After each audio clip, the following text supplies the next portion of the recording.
Murder math. Do executions deter serial killers? The 1980s were the decade of serial killers. Serial killers were in the news, Hollywood movies, best-selling novels like Thomas Harris's Red Dragon and Silence of the Lambs, and true crime books. The serial killer craze overlapped with fears of missing children, hysteria about the Dungeons & Dragons role-playing game, and tales of satanic ritual abuse. Themes exploited in Netflix hit 80s nostalgia show Stranger Things. The craze really started in the 1970s with high-profile serial killer cases such as Ted Bundy and John Wayne Gacy, and continued into the early 1990s with the hit Silence of the Lambs movie starring Jodie Foster and the notorious Jeffrey Dahmer cannibal serial killer case. In the last 3 decades, serial killers have waned in the news and public consciousness. The 1980s is often remembered for a satanic panic, a supposedly entirely unfounded hysteria about Satanism, ritual abuse in daycare centers, and satanic serial killers. Henry Lee Lucas's once widely repeated claims to have killed 600 people as a contract killer for a satanic cult have been largely dismissed as fantasy. Was there even a wave of serial killer cases, or was the serial killer wave the product of news coverage and clever marketing by the FBI's Behavioral Sciences Unit, founded in 1972? Have serial killer cases declined in frequency, and if so, why?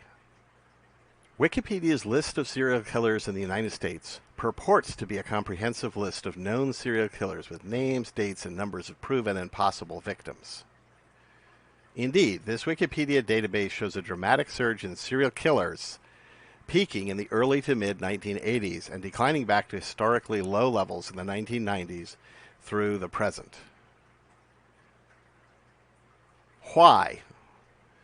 The serial killer surge occurred during a period of almost no executions, with a complete cessation for 4 years after the 1972 Furman v. Georgia Supreme Court case.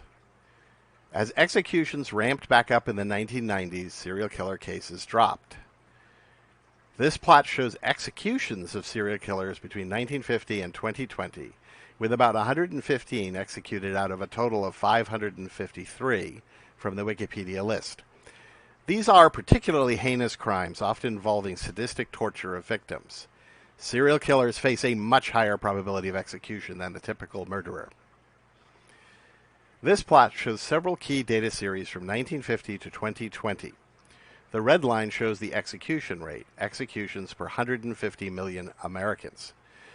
One can see executions had dropped to almost zero by 1966, well before the 1972 Furman v. Georgia Supreme Court case. That completely stopped executions for 4 years. Many of the few executions during the 70s were murderers who wanted or claimed they wanted to be executed, such as Utah's Gary Gilmore case. Executions began to rise slowly in 1982, reaching a post-1972 peak in 1998. The green line shows the overall United States homicide rate in homicides per million Americans. The overall murder rate doubles during this period, dropping back to historical levels in the 1990s as executions rose back to the late 1950, early 60s levels. The light blue bars show the proven victims of named serial killers from the Wikipedia list. The shorter dark blue bars show the number of active named serial killers. These also inversely track the execution rate. The yellow bars show the number of mass shootings victims per year, illustrating a surge in the last decade or so. This plot shows the U.S. named serial killer proven victims per year versus the execution rate, executions per 150 million Americans. The maximum number of proven victims drops exponentially with the execution rate. At low execution rates, there is significant unexplained variation in the number, suggesting other factors at play when executions are rare or non-existent. This plot shows the U.S. murder victims per 100,000 Americans per year versus the execution rate. Again, executions per 150 million Americans.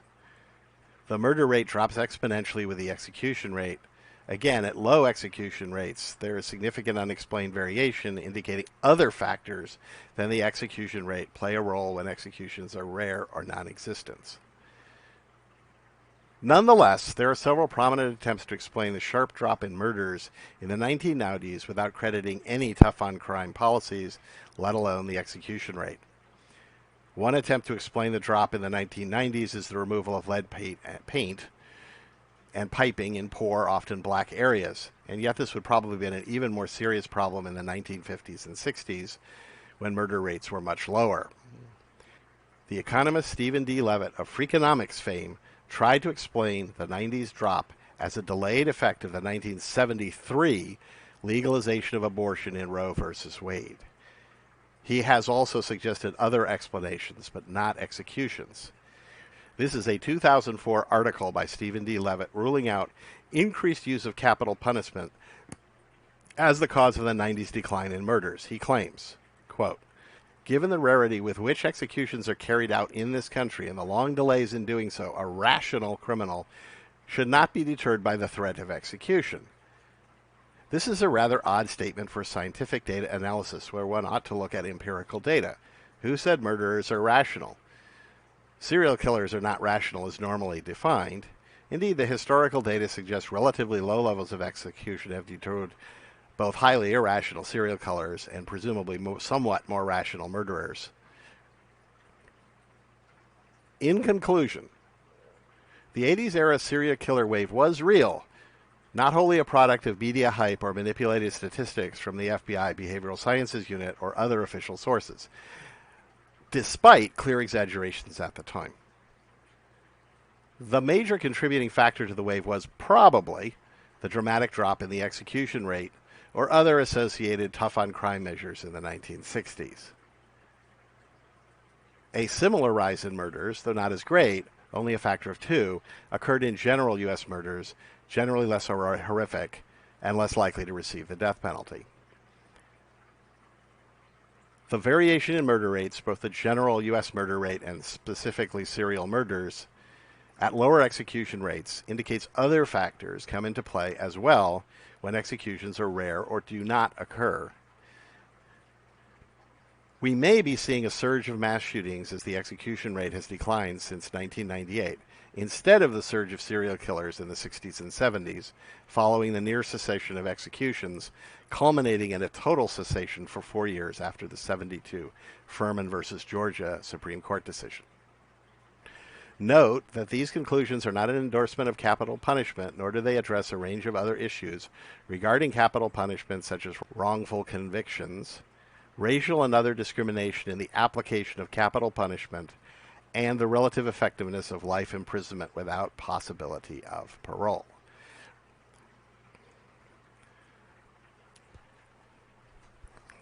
You can read the detailed article, Murder Math, Do Executions Deter Serial Killers, at these links shown here.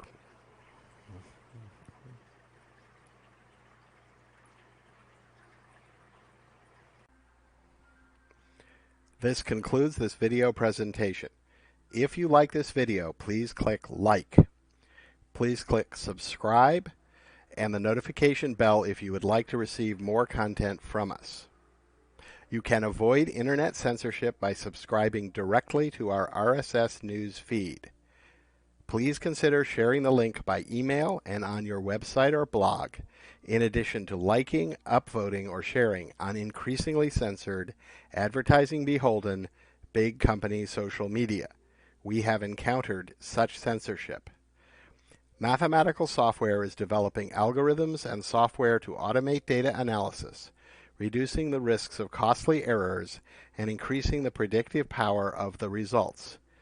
You can support our work financially by subscribing on our Patreon page, https://www.patreon.com/mathsoft, or scanning the QR code in the lower right corner.